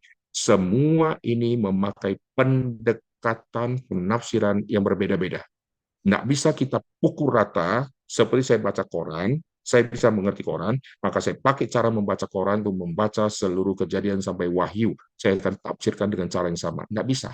Saya kalau masuk ke dalam kitab puisi, saya harus memakai jubah untuk mengerti kitab puisi. Saya membaca kitab sejarah, saya harus memakai jubah mengerti kitab sejarah. Saya membaca kitab Injil, saya harus memakai jubah mengerti kitab Injil. Supaya jangan saya pukul rata semua, sehingga nanti menjadi bahaya. Oke, nah di dalam seluruh kitab suci, kita melihat Yesuslah yang paling penting di dalam menafsir karena otoritas yang sangat besar itu ada di Kristus. Kristus adalah firman. Maka firman ini kalau berfirman, dengarkan dia. Maka nanti di khotbah di bukit, Yesus berkata, tetapi sesungguhnya aku berkata kepadamu. Yesus mengkoreksi tema tentang perzinahan, tema tentang membunuh, Yesus koreksi di khotbah di bukit tentang si dusta, Yesus koreksi semua pengertian mereka karena Kristus menafsir perjanjian lama. Nanti apa yang Yesus kerjakan di dalam menafsir perjanjian lama diikuti oleh para rasul di dalam menafsir. Para rasul juga menafsir perjanjian lama. Yesus menafsir perjanjian lama. Waktu orang mau bercerai, lalu kasus perceraian diangkat ke Yesus. Lalu mereka bilang, kenapa Musa memberikan surat cerai? Yesus berkata begini, oke, kau angkat cerita Musa ya, Musa menghadapi orang Israel ya, lalu kau angkat dia, oke, sebetulnya masalahnya ada di kamu. Yesus berkata, karena ketegaran hatimu, Musa memberikan surat cerai. Musa kasih pada orang Israel yang sudah mati lama, kasusnya sudah tutup karena sudah mati semua. Tetapi di zaman Tuhan Yesus, Yesus berkata, karena ketegaran hatimu, kamu surat cerai. Artinya, apa yang terjadi di zaman Musa sekarang terjadi di zaman sekarang. Jadi, apa yang Musa sudah kerjakan di zaman dulu, itu orang tidak bertobat, dan dosa orang Yahudi di zaman sekarang. Mereka melakukan praktek perceraian dan seterusnya. Jadi, Yesus memberikan semacam tafsiran. Yesus berkata, tidakkah kamu baca sejak semula? Tidak. Dan Yesus tidak berkata, oh itu kan zaman dulu ya, udah selesai di close. Tidak. Yesus berkata, karena ketegaran hatimu. Lalu Yesus biarkan mereka dengan konsep mereka yang seperti itu, karena mereka yang sudah ngotot, Yesus biarkan mereka. Karena mereka mau tahu firman, mau jalankan firman sesuka-sukanya mereka. Yesus menafsirkan. Okay? Lalu nanti di perjanjian baru, Paulus menafsirkan. Lalu Petrus menafsirkan. Petrus waktu menafsirkan perjanjian lama, dia memberikan kesimpulan seluruh hidupnya Lot. Lot ditutup di pasal ke-19 setelah diperkosa anaknya, lahir Amon dan Moab. Lalu selesai hidupnya. Kalau sampai di cerita itu, maka orang akan mempunyai pandangan negatif kepada si Lot. Lot hampir tidak ada signifikansi kalau kita baca di dalam kitab Kejadian. Tapi sampai ke PB, di dalam kitab 2 Petrus, Petrus menuliskan Lot itu orang benar. Bukan Petrus yang tahu, ini pasti pengwahyuan dari Tuhan, sehingga nanti Petrus yang Tuhan pakai untuk menyimpulkan kehidupan dari Lot. Lot meskipun gagal, tetapi dia orang benar. Dan hanya Petrus yang menyimpulkan dua tokoh, yaitu Nuh sama Lot secara berjejer. Nah, supaya irit waktu saya langsung cerita ya. Jadi, Nuh ini sama Lot bedanya apa? Nuh, dia menyelamatkan orang. Maka Petrus mempecahkan angka 8. 8 orang pecahkan satu, yaitu Nuh, plus 7. Karena yang dapat firman adalah si Nuh, Nuh harus meyakinkan anggota keluarganya. Dan akhirnya satu hanya Petrus yang pecahkan angka 8 menjadi si Nuh plus 7 orang lainnya. Jadi Nuh berhasil memenangkan 7 orang. Yang Lot tidak berhasil memenangkan. Lot sama Nuh bedanya apa? Nuh ada di zaman yang rusak, tetapi hati dia yang melihat zaman yang rusak, mulutnya berkata-kata. Dan Petrus berkata, Nuh pemberita kebenaran. Waktu Lot bagaimana? Ini dijajarkan dua tokoh ini. Lot melihat, setiap hari mendengar, jiwanya tersiksa. Mulutnya tidak dia pakai untuk mengabarkan Injil, sehingga tidak memenangkan siapapun. Pertama kali mulutnya dibuka, menyatakan, ayo kita keluar. Dia diolok-olok oleh bakal menantu. Karena hatinya tidak mau pergi. Dia sengaja berlambat-lambat. Yang suka berlambat-lambat, mengajak orang cepat, maka akan dihina oleh orang yang lain. Akhirnya cerita Lot ditutup dengan dia nanti mempunyai padahal sudah punya dua anak. Sejak Lot mempunyai anak dari anaknya, maka terjadi kerusakan semua panggilan di dalam keluarga. Sekarang lihat ya, Lot punya dua anak. Anaknya masing-masing punya anak lagi. Maka anaknya Lot yang cewek memanggil si Lot papa. Anaknya si Lot dengan anak yang cewek sekarang panggil Lot papa. Bayangkan, mama dan papa, mama dan anak, itu istri Lot dan anak Lot nih, istri juga anak. Jadi dua orang ini panggil papa, pusing kepala saudara ya. Dan nanti muncul lagi satu anak yang satu dua papa. Lalu Lot panggil anakku. Waduh, 4 orang langsung menyahut. Dua anak cewek sama Amon dan Moab juga nyawa. Ada apa? Papa. Maka sejak zaman Lot kita lihat semua panggilan untuk keluarga menjadi rusak semua. Dan Lot ditutup dengan hidup seperti itu. Tapi Tuhan untuk menulis Lot adalah orang benar yang hidupnya tidak menghasilkan apa-apa.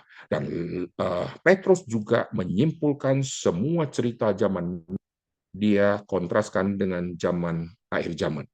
Dan Cerita Nuh, tema Nuh dengan akhir zaman, Yesus yang mulai. Yesus yang katakan, demikian juga nanti akan terjadi seperti zaman Nabi Nuh, orang kawin mengawinkan, itu bicara tentang akhir zaman.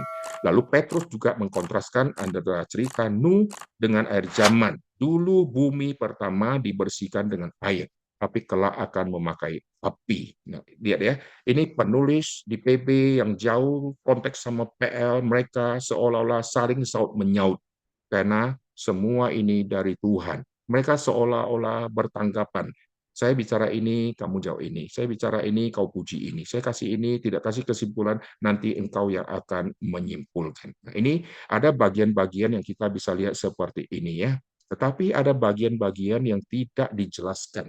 Yang tidak dijelaskan, maka kita perlu pendalaman lebih dalam lagi, khususnya kita mesti mencari tahu siapa orang di dalam sejarah yang menguasai bagian itu karena dia pasti meluangkan waktu, mungkin membaca buku arkeologi dan seterusnya, sehingga dia mengerti bagian itu mendahului kita mengerti. Maka kita rendah hati mencari tahu apa maksudnya yang dikatakan dan seterusnya ya.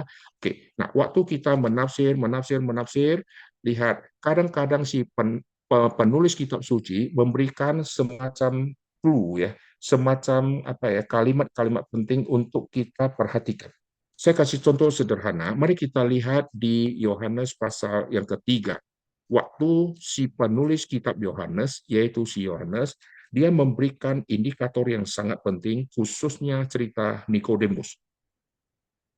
Oke ya, Yohanes pasal yang ketiga, coba perhatikan, Nikodemus ini ketemu sama Tuhan Yesus, Yesus bilang engkau harus dilahirkan. Setelah itu kita penasaran sebetulnya Nikodemus nanti jadi Kristen atau tidak. Indikasinya apa sih? Nah, maka Yohanes memberikan indikasi ini. Lihat Yohanes pasal ketiga, perjumpaan pertama. Sekarang Yohanes pasal yang ketujuh, coba perhatikan. Di dalam Yohanes pasal yang ketujuh, di sini dikasih penjelasan yang sangat penting waktu bicara Nikodemus. Lihat Yohanes pasal yang ketujuh di ayat ke-50. Nikodemus, seorang dari mereka yang dahulu telah datang kepadanya, berkata, apakah hukum Taurat kita menghukum seseorang sebelum ia didengarkan dan sebelum orang mengetahui apa yang telah dibuatnya? Jawab mereka, apakah engkau juga orang Galilea? Selidikilah kitab suci dan engkau akan tahu bahwa tidak ada nabi yang datang dari Galilea. Di dalam cerita ini, Nikodemus dianggap bukan kelompok orang Yahudi lagi, karena dianggap tidak pro kepada orang Yahudi, maka dia menjadi serangan dari orang Yahudi. Waktu serangan ini kepada Nikodemus, Yohanes mencantumkan kalimat penting. Nikodemus ini yang dahulu datang kepada Yesus. Artinya apa? Peristiwa Yohanes pasal ketiga, inilah yang merubah hidupnya si Nikodemus. Dan Nikodemus sekarang bukan kelompok orang Yahudi yang memusuhi Tuhan Yesus, dan dia mau membela Tuhan Yesus, maka dia dihina. Selidiki Alkitab, pemimpin agama disuruh selidiki Alkitab. Ini penghinaan, saudara ya. Lalu perhatikan, Yohanes memasukkan lagi indikator ini di pasal ke-19 supaya kita mengerti Nikodemus ini sudah menjadi murid, sudah percaya. Lihat Yohanes pasal yang ke-19. Ini waktu kita tidak cukup ya, sehingga banyak sekali yang kita tidak bisa lihat contoh-contoh di Alkitab ya, karena melalui contoh-contoh ini kita akan mempunyai view, oh mapping dari kitab suci seperti ini. Sekarang kalau saya tidak belajar Alkitab, wah bahaya sekali kalau saya langsung masuk lalu menafsirkan sembarangan. Nanti akan menjadi pengajaran yang kacau, saudara ya. Yohanes pasal yang ke-19, lihat ayat ke-39. Nikodemus datang ke situ, dialah yang mula-mula datang waktu malam kepada Yesus. Dia yang datang waktu malam. Ini Yohanes pasal ketiga. Yohanes pasal ke-7, ingatkan Yohanes pasal ketiga. Yohanes pasal 19, ingatkan Yohanes pasal ketiga. Artinya, Nikodemus sudah menjadi orang percaya di pertemuan Yohanes pasal yang ketiga. Ini caranya dia mengungkapkan seorang pemimpin agama akhirnya dirubah oleh Tuhan. Maka dari Alkitab ini kita menemukan Nikodemus menjadi murid Tuhan. Dan dia bisa sama Yusuf dari Arimatia. Dan ini luar biasa ya. Maka mengerti Alkitab mesti melihat mappingnya. Tapi nanti kita akan mengalami kesulitan waktu ayat-ayat tertentu yang berdiri sendiri. Tidak ada footnote dimanapun. Nah, ini kita perlu pengertian, penggalian yang lebih dalam lagi, melihat lebih luas. Kalau si pengkhotbah ini atau si penulis ini, dia memunculkan konteks ini, adakah yang mirip-mirip yang pernah dia sampaikan? Lalu kita bisa bandingkan. Lalu kita bisa mundur, sebelum tema ini muncul, dia bahas apa? Sehingga keluar kalimat ini. Setelah kalimat ini, apa kalimat berikutnya? Nah, setelah kita memappingkan semua, kita akan mengerti, oh, kenapa dia munculkan konteks ini. Dia mau serang siapa, dan seterusnya. Oke, nah, ini di dalam hermeneutik yang sangat penting. Lalu saya kasih semacam poin-poin ya. Nanti contoh-contoh yang kita bisa lihat secara cepat dengan saya bicara, saya akan bicarakan. Di dalam Alkitab ini diberikan kepada orang Yahudi. Maka kita harus mengerti background orang Yahudi waktu mereka menerima. Waktu mereka menerima ada unsur, mereka akan mengerti kata-kata yang dipakai. Kata-kata yang dipakai yang muncul itu mengandung makna yang mereka langsung mengerti. Karena konsonan-konsonan bahasa Ibrani itu dua atau tiga konsonan akan membentuk satu kata sederhana.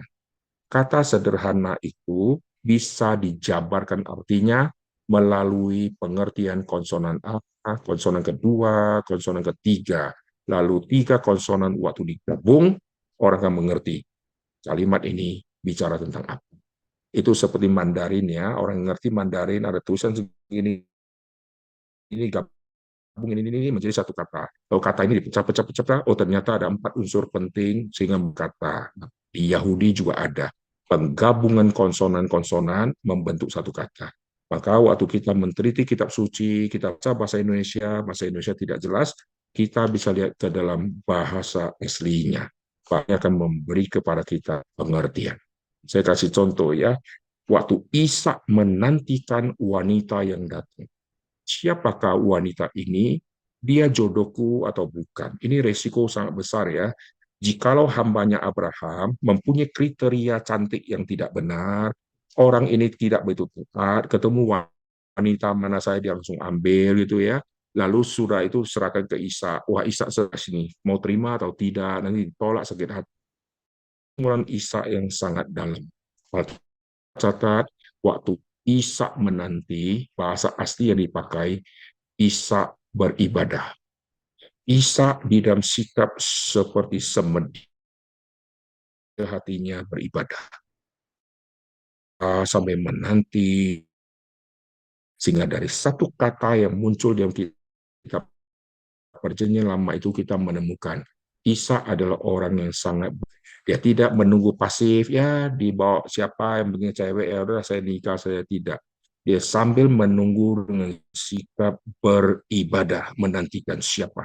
Begitu si Rib muncul, langsung diambil keputusan ini orangnya, karena dia sudah doakan, sudah kumpulkan siapa orang yang akan muncul. Begitu muncul, dia yakin ini orangnya. Jadi Isa adalah orang luar biasa. Ini kita bisa tahu ini dari pemakaian kata yang muncul. Dari pemakaian kata itu kita menangkap nuansanya lebih dibandingkan kita hanya baca yang bahasa Indonesia.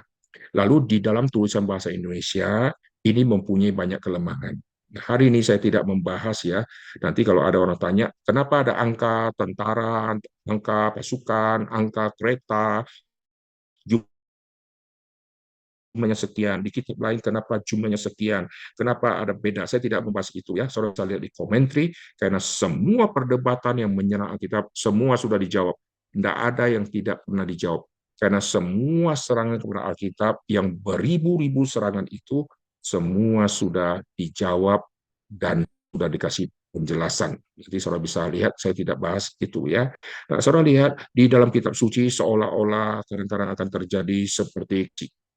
Nah, waktu kita membaca seperti seolah terjadi kontradiksi, kita tenang dulu. Jangan kita heboh. Oh, hari ini saya menemukan kontradiksi. Nah, Alkitab orang Kristen ada salah. Tidak, Saudara. Alkitab orang Kristen yang saya sekarang baca, saya temukan salah karena saya baru temukan, sebelum saya temukan 400 tahun yang lalu orang sudah serang. Alkitab sudah diserang dari zaman ke zaman, serang sudah mati, Alkitab terus dicetak. Oke, dan Alkitab kebenaran yang melampaui segala zaman. Maka begitu kita baca ada kesulitan-kesulitan yang kita bingung, kita terima dulu.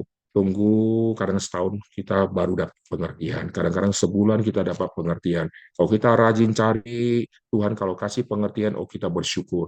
Kadang-kadang sudah cari, gali-gali nggak ketemu-ketemu. Karena saat Tuhan belum tiba. Saya kasih contoh ya, bahaya bahasa Indonesia ya. Kita lihat contoh di kitab ini nanti setelah ini saya terus cepat-cepat simpulkan ya. Ini kita belum sampai ke homiletik, saudara ya. Tadi saya berkata ini temanya sangat luas sebetulnya. Nanti homiletik saya tidak detail karena ini hermeneutik yang penting karena nanti homiletik bagaimana saya menyampaikan. Oke, kita lihat di dalam Injil Yohanes. Perhatikan Yohanes di pasal yang ke-11, ini contoh yang sederhana. Kalau kita salah menafsir, kita akan salah mengaplikasikan. Yohanes di pasal yang ke-11, coba perhatikan ya, di ayat pertama, ada seorang yang sedang sakit namanya Lazarus dan ia tinggal di Betania, kampung Maria dan adiknya Marta. Nah, perhatikan, Maria sama Marta, Marta adik. Maria, perempuan yang pernah meminyaki kaki Yesus dengan minyak mur dan menyekanya dengan rambutnya. Lazarus yang sakit itu adalah saudaranya. Kedua perempuan itu mengirim kabar dan seterusnya. Oke, lihat ayat kelima. Yesus memang mengasihi Marta dan kakaknya dan Lazarus. Oke, jadi yang jadi kakak siapa? Ayat satu, Maria. Jadi itu adalah mereka. Berarti Maria kakak. Sekarang di ayat kelima. Marta, dia punya kakak. Berarti Marta adik. Maria kakak. Kita dapat kesimpulan seperti ini. Lalu kita mulai tafsir, saudara ya. Lihatlah waktu Yesus datang kepada Maria dan Marta. Maria itu kakak atau adik. Kalau Maria adalah kakak, misalnya ya, maka kita khotbah. Belajar dari kakak ya, yang hatinya luar biasa dengar firman Tuhan. Oke, kesimpulan aja gitu. Kalau Maria adalah adik, lihat banyak adik-adik kecil tidak mau suka firman Tuhan. Wah, kalau saya tafsir Maria adalah kakak, maka saya aplikasikannya lain. Saya tafsir Maria adalah adik, saya akan tafsirkan aplikasinya yang lain. Lalu waktu saya kembali ke Alkitab, perhatikan Maria disebut kakak. Marta itu adik. Ini salah, susah. Bahasa Inggris sister tidak bisa kita kakak atau dedek. Brother, kita nggak tahu dia koko atau dedek. Ini kelemahan di dalam bahasa Inggris. Bahasa Indonesia kita tahu kakak, tapi bahasa ada terjemahan Inggris. Maka pilih kakak atau adik ini. Begitu salah ambil jadi salah konteks, saudara ya. Nah, di dalam bahasa Mandarin ini lebih tepat.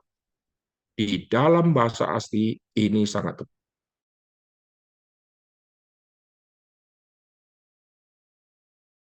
Budaya waktu itu. Kebudayaan waktu itu, kakak menerima tamu. Papa mama kalau tidak ada, maka si kakak yang pertama yang akan menerima tamu. Maria, Marta, Lazarus kalau muncul tidak pernah disebut ada papa dan mamanya muncul. Jadi kemungkinan papa mama ini sudah tidak ada. Maka waktu Yesus berkunjung ke tempat Marta dan Maria, siapa yang nyambut Yesus? Yang nyambut Yesus adalah Marta. Karena hukum Yahudi, jikalau ayah dan ibu sudah tidak ada, lalu anak yang paling besar yang akan menerima tamu. Dia yang akan menjadi wakil dari ayah dan ibu. Maka Marta yang melayani Yesus. Marta itu kakaknya. Waktu Lazarus mati, nanti Marta yang duluan ketemu Yesus, baru Marta. Untuk kakak sama adik saja, kalau kita salah tafsir, salah mengerti, nanti aplikasinya jadi lain. Nah, begitu mengerikan, saudara ya, kalau kita baca Alkitab, lalu kita salah menafsirkannya. Oleh sebab itu, kita mesti rendah hati. Kalau saya seorang Kristen, saya sekarang bisa jadi pengkhotbah. Saya khotbahkan apa? Kalau saya bukan sekolah teologi. Bukan berarti kalau sudah sekolah teologi pasti sudah hebat khotbahnya. Belum tentu, saudara. Dan jangan dibalik. Orang yang kalau sekolah teologi belum tentu khotbahnya bagus, lebih baik saya nggak usah sekolah teologi, maka khotbah saya lebih bagus. Yang sekolah teologi sudah bayar harga, tinggal di kampus, luangkan waktu duduk diam, berjam-jam sekolah, ganti pelajar, mereka pasti dapat minimal lebih dibandingkan kita yang mau self study. Begitu ada film bagus kita tinggalkan, kita pergi nonton. Begitu ada teman chatting kita langsung layani karena kita self study. Kalau di kampus nggak bisa, jam sekolah dia harus masuk. Maka mereka yang berkorban, mereka belajar bisa lebih banyak. Maka mereka yang sudah belajar bagus, tetapi belum tentu nanti khotbahnya bagus. Karena belajar kitab suci, lamanya belajar kitab suci tidak menentukan nanti khotbahnya jadi bagus.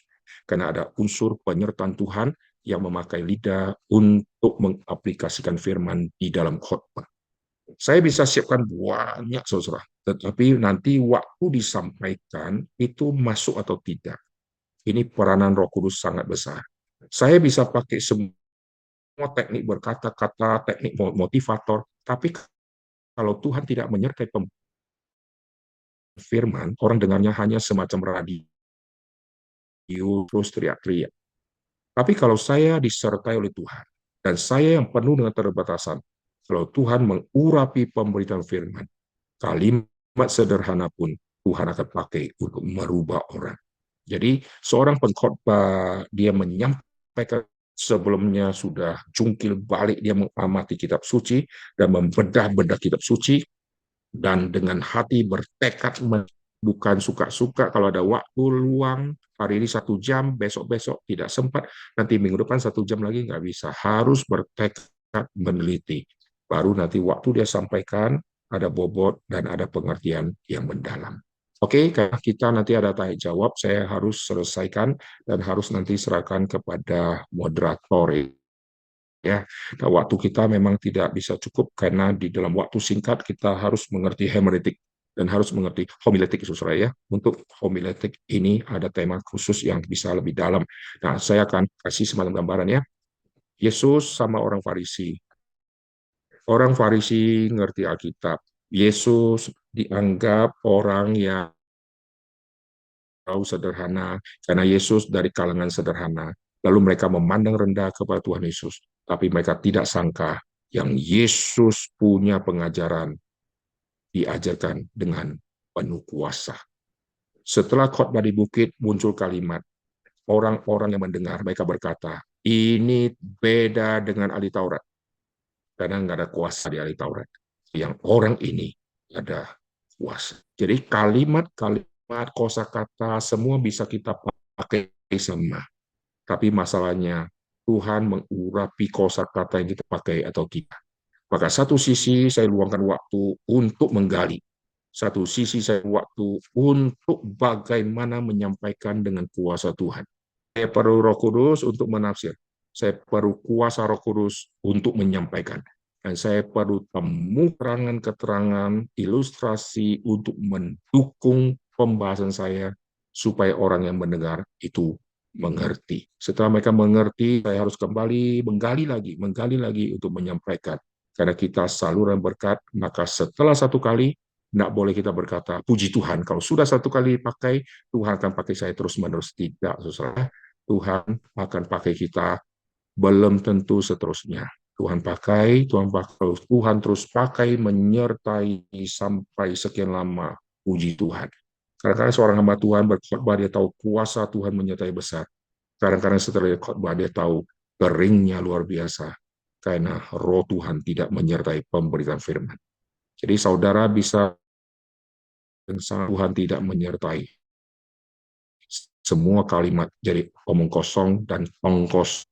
Tapi kalau saudara belajar firman dengan rendah hati, minta Tuhan pimpin, kalimat saudara yang kurang sempurna, yang kadang-kadang terpatah-patah, tapi Tuhan menyertai pembicaraan firman, sehingga orang yang dengar, mereka bisa mengerti. Kalau bisa mengerti, ini pun pekerjaan Tuhan yang membuat orang mengerti. Tuhan pakai saya menggali, Tuhan pakai lidah saya untuk menyampaikan, supaya orang mengerti. Waktu orang mengerti, Roh Kudus mengaplikasikan firman di orang itu. Sehingga orang yang sudah mengerti, nanti dia bertekad menggali, sudah menggali, dia akan sampaikan lagi. Akhirnya, benih firman yang saya terima, saya sampaikan. Orang lain sudah terima benih firman, dia akan siapkan diri, dia sampaikan. Yang sudah terima, dia siapkan diri, dia sampaikan. Sehingga benih firman terus menjalar, terus berkembang, dan semua orang mendapatkan pengertian firman. Oke, kita akan berdoa, kita akan masuk dan tanya. Bapak di surga, kami berterima kasih